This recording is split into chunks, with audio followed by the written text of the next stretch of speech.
ఆడవాళ్లకు నెలకు 1500 రూపాయలు ఇవ్వాలంటే ఆంధ్రాని అమ్మేయాలట. మంత్రి అచ్చెన్నాయుడు గారే ఈ విషయం చెప్పారు ఒక సభలో మాట్లాడుతూ. ఆయన ఇది ప్రస్తుతం వైరల్ అవుతుంది. ఇన్ఫ్యాక్ట్ ప్రభుత్వం ఓ మాట చెప్పింది, శాసనసభ మండలి రెండు చోట్ల చెప్పారు. శాసనమండలిలో అయితే వైసీపీ ఎమ్మెల్సీ వరుడు కళ్యాణ్ గారు అడిగిన మాటకి మంత్రి కొండపల్లి శ్రీనివాస్ గారు ఏం చెప్పారంటే, మేము ఇవ్వబోతున్నాం, ఇది ఇప్పటికే చాలా పథకాలు ఇచ్చాం సూపర్ 6 కింద, మహిళలకు 3 ఉచిత గ్యాస్ సిలిండర్ల పథకాన్ని అమలు చేస్తున్నాం, తల్లికి వందనం ఇస్తున్నాం, అన్నదాత సుఖీభవ అన్నాం, మత్స్యకార భరోసా పథకాలు ఇవన్నీ కూడా మొదలైనవి. ఇప్పుడు దీనికి కూడా ఇస్తాం. నెమ్మదిగా ఆర్థిక ఇబ్బందులు ఉన్నాయి కాబట్టి ఓవర్కమ్ చేసుకుంటూ 1 by 1 ఇంప్లిమెంట్ చేసుకుంటూ వస్తున్నాము. కొంత ఆలస్యం అవుతుంది, బట్ పథకాలు అమలు చేసి తీరుతామని ఆయన అన్నారు.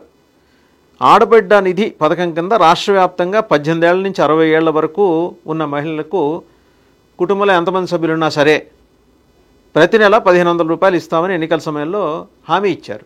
అందులో భాగంగా శాసనమండలిలో ఇప్పుడు మార్చిలో చర్చ జరిగింది. ఏప్రిల్లో చర్చ జరిగినప్పుడు మార్చి 14న చర్చ జరిగింది. చర్చ జరిగినప్పుడు ఏమన్నారంటే మంత్రి గారు, ఆడబిడ్డ నిధి పథకం కింద ఎప్పటి నుంచి నిధులు ఇస్తారని వైసీపీ ఎమ్మెల్సీ వరుడు కళ్యాణ్ గారు అడిగారు. అయితే ఆవిడ అన్న మాటలు కూడా ఏంటంటే 18 నుంచి 60 ఏళ్ళ మధ్య వయసున్న వాళ్ళకి ఇస్తాము, యువతులు, మహిళలు, వృద్ధులు ఎవరన్నా సరే 60 ఏళ్ళ లోపల ఉన్న వాళ్ళకి నెలకు 1500 చొప్పున. ఇప్పటివరకు ఎంతమంది లబ్ధిదారులు ఉన్నారో గుర్తించారా, ఎంత నిధులు అవసరం అవుతాయో లెక్కగట్టారా అని చెప్పి మంత్రివర్గ ఉపసంఘం కానీ అధికారుల కమిటీ కానీ ఏమన్నా వేశారా, ఇవన్నీ అడిగారు ఆవిడ. దాదాపు 1 కోటి మందికి పైగా బెనిఫిషరీస్ ఉన్నారంటే ఆ వైసీపీ లెక్క ప్రకారం, అసలు లెక్క ఏంటి గవర్నమెంట్ చెప్తుంది, ఉన్నారు. అంటే వీళ్ళందరికీ ఇవ్వాలంటే 32,000 కోట్ల రూపాయలు పర్ యానం అవుతాయి, మీ దగ్గర ఉన్నాయా అని సభలో ప్రస్తావన చేశారు. ప్రస్తావన చేస్తే దానికి మంత్రి కొండపల్లి శ్రీనివాస్ గారు ఏం చెప్పారు, ఎన్నికల్లో హామీ ఇచ్చిన ఆడబిడ్డ నిధి పథకం అమలు చేసే అంశాన్ని ప్రభుత్వం పరిశీలిస్తోంది, ఆడబిడ్డ నిధి బడ్జెట్ కోసం ప్రణాళికాబద్ధంగా వెళ్తున్నాం, ప్రభుత్వానికి కొంత సమయం కావాలి అని చెప్పారు ఆయన. ఈ పథకాన్ని ఎలా అమలు చేయాలో కార్యాచరణను రూపొందిస్తున్నామని కూడా చెప్పారు. అంటే concern and commitment of the government ఆయన చెప్పారు సభలో. చేయూత పేరుతో కేవలం 24 లక్షల మందికి పరిమితం చేశారు, గత ప్రభుత్వం ఆర్థిక సాయం పేరుతో మోసం చేసింది అని అంటూనే చేయూత పేరుతో కేవలం 24 లక్షల మందికి పరిమితం చేశారు, మేము అట్లాంటి వాళ్ళం కాదు, 4 విడతలుగా మొదటి సంవత్సరం అమలు చేయలేదు, మీరు వాలంటీర్ల ద్వారా సర్వే చేయించి వాళ్ళకి కావాల్సిన వ్యక్తులకే సమకూర్చే విధానాన్ని తీసుకొచ్చారు, ఆడబిడ్డ నిధి పథకం కింద 18 నుంచి 60 ఏళ్ల మధ్య ఉన్న మహిళలకు ప్రతి నెల 1500 రూపాయల ఆర్థిక సాయం అందిస్తామని హామీ ఇచ్చారు, ఈ మహిళలు ఆర్థికంగా స్వతంత్రంగా ఉండేందుకు ఈ పథకం అనుకూలంగా ఉంటుందని చంద్రబాబు చెప్పారు, అందుకే ఈ పథకాన్ని తీసుకొస్తున్నామని చెప్పేసి కొండపల్లి శ్రీనివాస్ గారు ఘాటుగా సమాధానించారు. సరే, ఈయన మంత్రి అచ్చెన్నాయుడు గారు ఒక సభలో మాట్లాడుతూ నెలకి 1500 రూపాయలు మరి ఆడవారికి ఆంధ్రప్రదేశ్లో ఇవ్వాలి, ఆడబిడ్డ నిధి పథకం కింద ఇవ్వాలంటే రాష్ట్రాన్ని అమ్మేయాలంటున్నారు.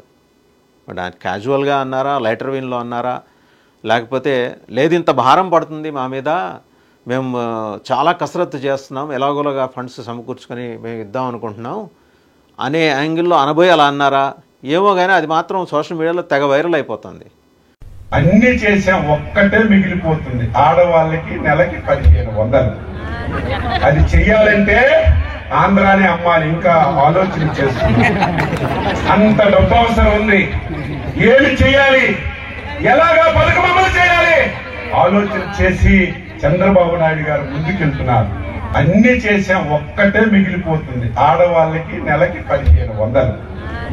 అది చెయ్యాలంటే ఆంధ్రాని అమ్మాలి, ఇంకా ఆలోచన చేస్తుంది, అంత డబ్బు అవసరం ఉంది, ఏమి చేయాలి, ఎలాగా పథకం అమలు చేయాలి ఆలోచన చేసి చంద్రబాబు నాయుడు గారు ముందుకెళ్తున్నారు. ఓ పక్క ఇప్పటికే సెకండ్ ఫేజు భూ సమీకరణ విషయంలో ప్రభుత్వం ఒక స్టెప్ వెనక్కి దిగింది. అంత స్పీడ్గా వెళ్ళొద్దు, 44,000 ఎకరాలు కాదు 20,000 ఎకరాలకు పరిమితం అవుతామనే పద్ధతిలో వాళ్ళు మాట్లాడుకుంటున్నారు.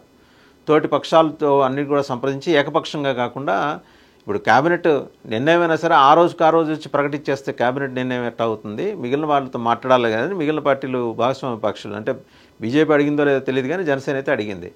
సో కొంచెం వెనక్కి తగ్గి ఏదో కింద మీద పడే కసరత్తు చేసి దానికి రూపం షేపు ఇద్దాం అనుకుంటున్న తరుణంలో మంత్రి అచ్చెన్నాయుడు గారి వ్యాఖ్యలు ఇప్పుడు వివాదాస్పదం అయ్యాయన్నమాట. ఆయన అన్న కాంటెక్స్ట్ వేరే అయి ఉండొచ్చు కాక, అంటే అమ్మ ఇంత ఖర్చు అవుతోంది, మేము దాన్ని అడ్రస్ చేయడానికి నిధుల సమీకరణ మేము చేసుకుంటున్నాం, రకరకాల పథకాల నుంచి, స్కీమ్స్ నుంచి, గవర్నమెంట్ నుంచి వచ్చే, కేంద్ర ప్రభుత్వం నుంచి వచ్చే సొమ్ములు నిధులు ఎట్ట రాబట్టుకుంటున్నాం, నెమ్మదిగా ఇంప్లిమెంట్ చేస్తున్నాం అని చెప్పాలన్నది ఆయన ఉద్దేశం అయి ఉండొచ్చు. బట్ కన్వే అయిన విధానం ఏంటంటే రాష్ట్రాన్ని అమ్మేస్తారట అనే విధానం కన్వే అయింది. ఇప్పటికే భూ సమీకరణ పేరుతోటి తల బొప్పి కట్టింది. ఇప్పుడు కొత్తగా అచ్చెన్నాయుడు గారి వ్యాఖ్యలతోటి మరికొంత వివాదంలోకి మరి ప్రభుత్వ పెద్దలు వెళ్ళినట్టు కనిపిస్తోంది. ఒకటి, ఆడబిడ్డ నిధి పథకం, సూపర్ 6 హామీలన్నీ 1 by 1 అమలు చేసుకుంటూ వస్తున్నారు. అందులో ఎవరు కంగారు పడాల్సిన అవసరం ఏం లేదు. బట్ అమలు చేసే క్రమంలో చేసే ఇలాంటి వివాదాస్పద వ్యాఖ్యలు మరి పార్టీకి, అటు కూటమి ప్రభుత్వానికి ఇబ్బంది కలిగిస్తాయి కదా, పునరాలోచించుకోవాలని చెప్పేసి వాళ్ళ పార్టీ నాయకులు అంటున్నారు. మరి అచ్చెన్నాయుడు గారు అన్న కాంటెక్స్ట్ ఏంటో ఆయనే చెప్తే బాగుంటుంది.